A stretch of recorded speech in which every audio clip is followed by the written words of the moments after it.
Hello everyone. Today let's solve the problem number 371, sum of two integers.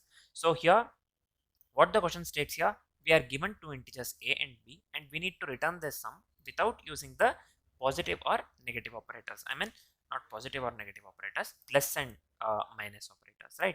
So yeah, this is fine. So here first example they have clearly mentioned a1 b2, so we have to return the sum means 1 plus 2 3. So same goes with example 2 as well. 2 and 3 they have mentioned here, the output has to be quite obviously 5, but we shouldn't use plus or minus, right? Addition or subtraction here, this one. So let's see. I hope the question is completely clear. What we need to do is completely clear as well.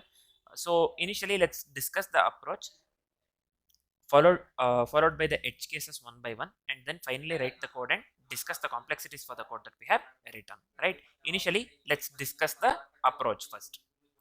Here we are going with the bit manipulation approach. So just keep in mind we are going with the bit manipulation. The same example, the first example that they have considered in the question, that itself I have considered so that it will be easier to understand. First let's go with the thought process or the approach.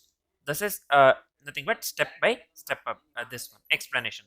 The first step here is we will convert the number to binary. Here you can clearly see a is 1 1 and binary is nothing but 0001. So b 2. So the first example I have considered 1 and 2. The output that you need to get here is 3, right? So here b is 2, and this case in 2 in binary is 0010, right? So this is fine. First what we have done, we have converted this one to the binary. So let's come to the next step, nothing but step 2, the first iteration. Let's see the first iteration here. So we will go with sum without carry. Here you can clearly see a b here. So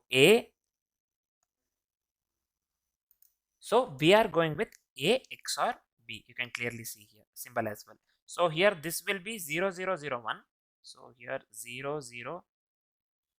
0001 and 0010 we have, right? 1, this is 1, this is 2. Here XOR we are going, so any either if 1 is present then we'll give 1. This 1 0, this will be 1 1 0, again it will be 1. 0 0 will be 0 and 0. This will be for the XOR, right? So answer will be 0011 here. So this is 3 in decimal. So now we will be going with carry. So what we will do here, we will be going with the AND operation here, A and B. So in AND what we will be doing, basically if both ones are present, then only it is 1, right? Otherwise it will be 0. In this case, see, we have 0001 and 0010. Here in this case this will be 0 because 1 is not present here, right? So here 1 is not present, again 01 will be 1, I mean 0. Yeah, this will be 0 itself.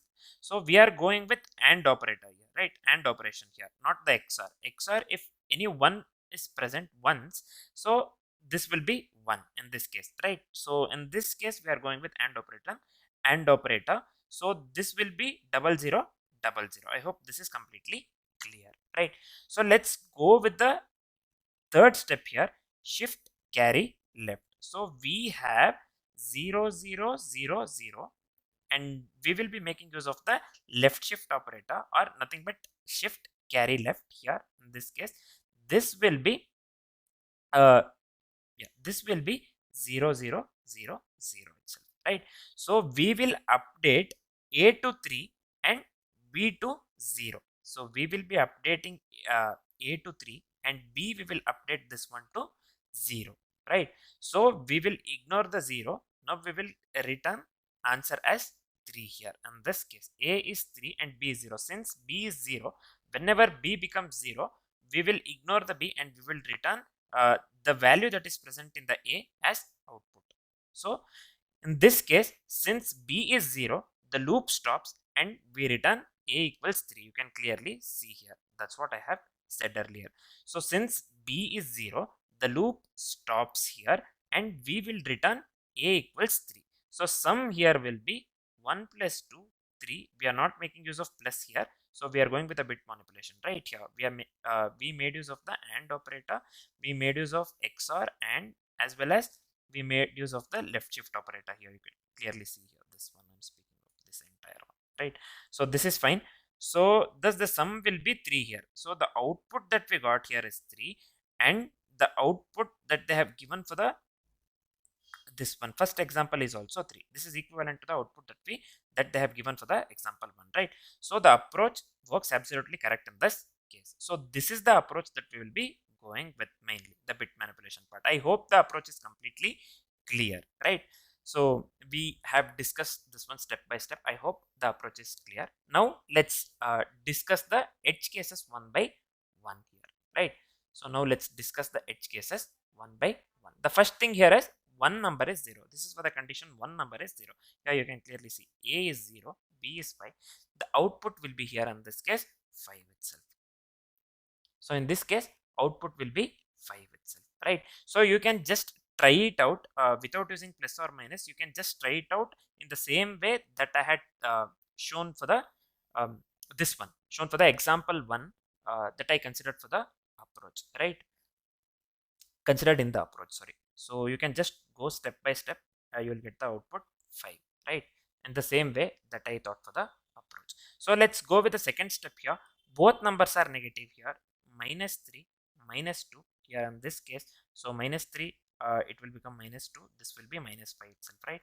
So this has to be minus 5. So the output here is minus 5 in this case. Let's move on with the third edge case. This is for both numbers are negative, and let's go on with the third step here. 5 minus 5 and 3 plus 3, obviously we have to get minus 2 here in this case. So output will be minus 2. One number is negative.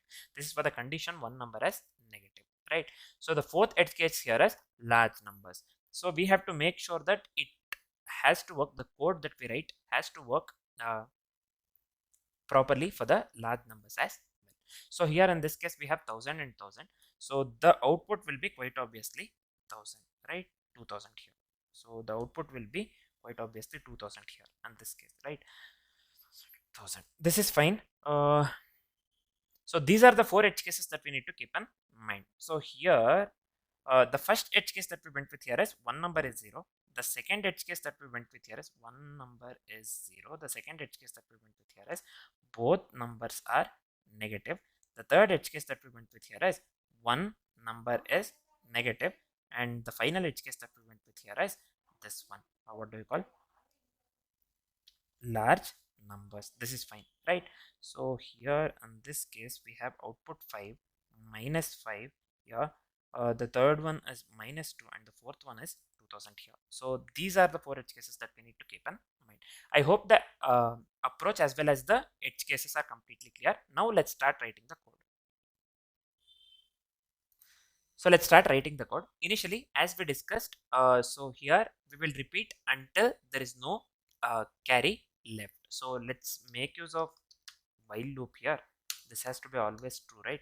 So we will repeat until there is no carry left here. So let's calculate the carry using AND here in this case. So this will be, let's see, equals. So this we have done in the approach, right? A and B, or A ampersand B, A and B. We are going with AND operation.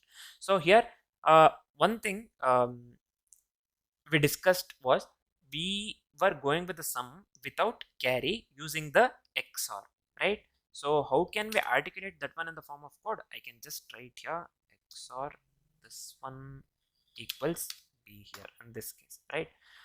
So we are going with the sum without carry using the XOR, right? So we are not going with plus or minus operators, right? So we are just going with the XOR.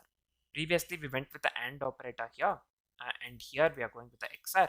The next line we will shift carry left. So this one also we have discussed in the approach. We just have to, we have already discussed everything in the approach. We just have to articulate that one in the form of code. That's it. So this one will be C left shift 1. So this one shift carry left, right?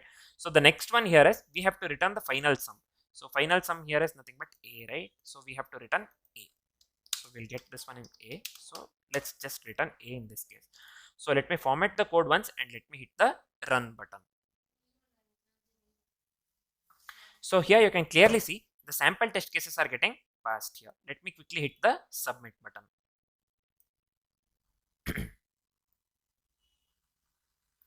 So here you can clearly see all the test cases are getting passed here. Means the code works absolutely correct in this case, right?